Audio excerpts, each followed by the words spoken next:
Hi hello नमस्कार Sai vision RS को स्वागत करछि मु राहुल कुमार। बर्तमान पे आमे पहुंचु सुदर्शन आर्ट भुवनेश्वर जयदेव विहार पालाइट पाखरे थिबा सुदर्शन आर्ट। आपण मन देखि परथबे केते सुंदर भाबरे लक्ष्मी नारायण मूर्ति भाई आमर तैयारी करचंती। तांकर मातुर ठक ठक आवाज रे केमिति सौंदर्य मूर्ति तैयारी करचंती। भाई आमर गरुड़ पक्षींकर मूर्ति तैयारी करचंती।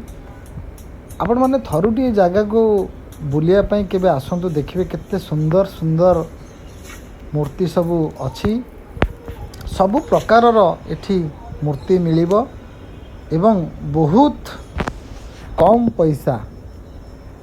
आमे सार सहित देखा होइतिलु एवं कथा होइतिलु। आपण माने देखि परथबे ए सब दृश्य आपण माने निजे देखंतु।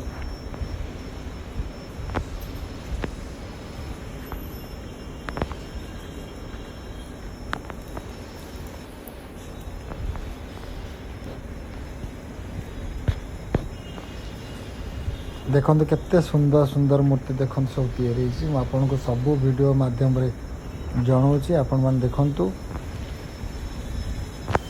चलते भी जी आउ जनक भाई पाखक सी देखा केते बड़ मूर्ति पाखापाखि 8 ରୁ 9 फुट मूर्ति भाई आमर तैयारी करचंती। ये हूँ आमर गोटे सरस्वती मातांकर मूर्ति भाई आमर तैयारी करचंती। ये हूँ आमर विश्वकर्मा मूर्ति तैयारी करचंती। पाखापाखि 9 फुट रो माने हाइट रही। ये देख पारे आमर भितर केते सुंदर जो मूर्ति रही। भाई आमर बहुत बड़ा गणेश तैयारी कर शीघ्र शीघ्र आसतु।